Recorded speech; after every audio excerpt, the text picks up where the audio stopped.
Hello, welcome to uh, Unicorn Princess Tarot. So, ito yung reading natin for Aries. Take only what resonates. General love reading. Kung hindi ka nakaka-relate, huwag mong pilitin. May mga next readings pa tayo. Pa-comment na lang dyan sa baba. Sobrang ma-appreciate ko yung comment. Kahit heart-heart lang, smileys, malaking bagay yun sa akin. Pagpasensyahan mo na yung boses ko ngayon. May sakit pa po ako, pero I'll try my best na i-deliver ang message sa inyo. If you want to book a personal reading, ito ang details. Ayan. Facebook page namin, Madam P, pero hindi mo to masa-search, kaya ang i-search mo yung mga may hashtag. At kung gusto mong mag-avail ng mga products na available sa amin, TikTok shop namin, Unipree, ito such as Evil Eye, ayan, yung mga crystal, this is carnelian, particularly yung suot ko ngayon, and mga Evil Eyes, yan. Diyan sa aming TikTok shop mo yan, maa-avail. Yan. So, start na natin ang reading. Last shuffle ko na lang to. Sana makuha ko ang energy mo, Aries. For the sign of Aries, Sun, Moon, Rising, Venus, Jupiter, Aries. Kunin mo lang yung mga magre-resonate. 7 of Swords, 5 of Swords, Aries.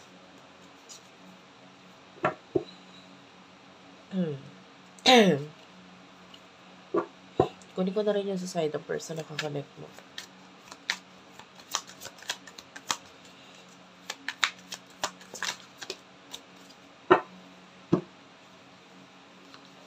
The Magician, the King of Wands, and the Judgment. Okay, Aries, nakikita natin dito, there's something here na gusto mong alisan, layuan, i-cut off, tapusin. Yeah, this is you. You want to make changes. Pwedeng, andito na naman yung action mo. Parang, you are a fire sign, Aries. So, bago ka naman gumawa ng mga desisyon, pwede may mga nakita ka rin naman, may mga na-experience ka rin naman na naging dahilan para sa'yo na parang, ay, ayoko na, tapusin ko na lang to, baguhin ko na lang to. You're dealing with someone with the judgment na pwedeng malaki ang naitutulong itong person nito sa'yo, like, para magkaroon ka ng clarity about life. The King of Wands could be a businessman, businesswoman, or someone na pwedeng with a magician. This is, nagkakaroon ka ng kakaibang pananaw or pagkaintindi. Kahit pa paano nakakatulong to person na to para mas maunawaan mo yung mga bagay-bagay sa paligid mo, ano yung mas magiging mas better para sa'yo, ano ang hindi, ano ang mas mag-work out, ano ang hindi. So somehow, nagkakaroon ka ng kaliwanagan because of this person. Maybe this is a friend for some of you. Ano yung emotion ninyo sa isa't isa for the sign of Aries?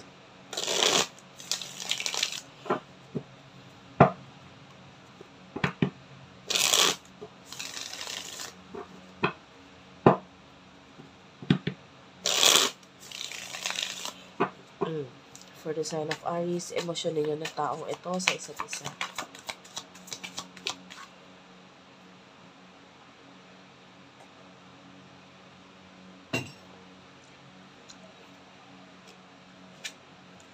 Ace of Pentacles, Two of Swords, and the Death card.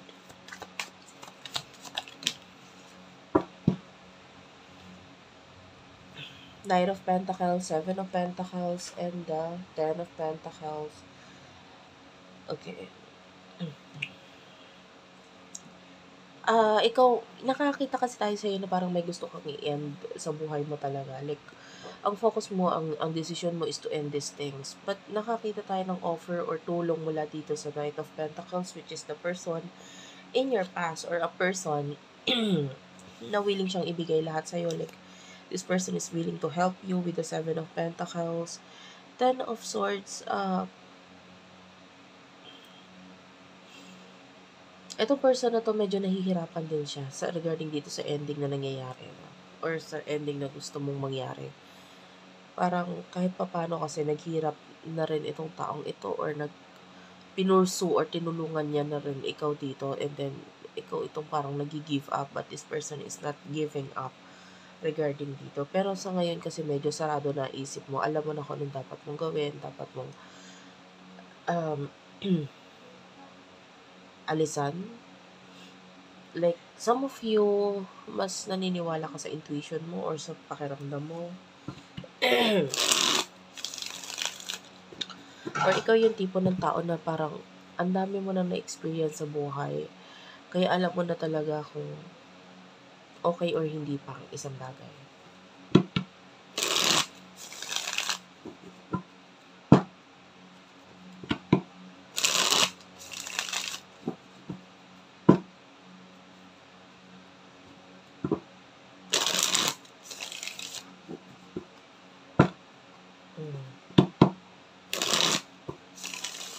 In the near future for the sign of Aries.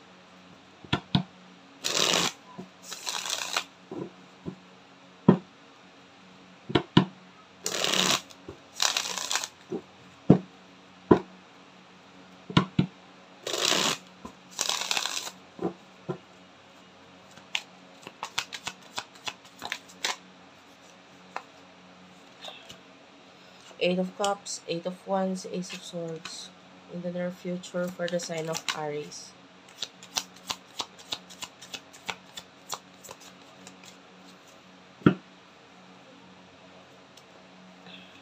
Ace of Wands, the Lovers, and the Page. Four of Wands. Aries, Leo, Sagittarius, Gemini, Cancer, Scorpio, Pisces, Libra, Aquarius is also here. Taurus, Capricorn. Yeah, this is you working hard in the future. Kasi parang, yung iba sa inyo pwedeng nasa critical stage ka. Alam mo yun, wala kang choice kundi mag-work hard. Kasi pag hindi ka nag-work hard, hindi ka kikita, wala kang pera, etc. So, you are focusing on money or your career in the near future. Marami kang ideas. And nakikita natin yung family mo or yung friends mo, they are there to support you para sa mga ideas mo na ito. May bagong partnership or bagong taong dadating sa buhay mo to help you. Nakakita tayo ng connection sa inyong dalawa. Either ito ay connection na partnership na may kinalaman sa business or partnership na may kinalaman sa relasyon. And I feel like itong presensya nitong taong to somehow, this could be a friend. Nakita tayo ng happiness between the two of you. Like magiging mas mag-work out ito dahil sa tulong nitong taong to. This person is going to help you na mag-gain or makuha mo yung stability na kailangan mo. Parang, kailangan mo yung idea, yung utak nitong person na to para mas paganahin, ayusin kung ano man yung mga dapat ayusin sa'yo. And I feel like this person is going to help you with regards to that. Okay? So, yung iba may kinalaman sa love yun, yung iba wala naman. Just a particular person na tutulungan ka, makikipag-partner sa'yo para mas maayos mo mga dapat mong ayusin. Okay? So, that's it for now. Thank you for watching. Hopefully, nakarelate ka, nakaresonate ka. Please do like and subscribe. Maraming salamat po sa panonood. Pa-comment na lang sa baba. I love you all guys. Thank you for watching and bye-bye.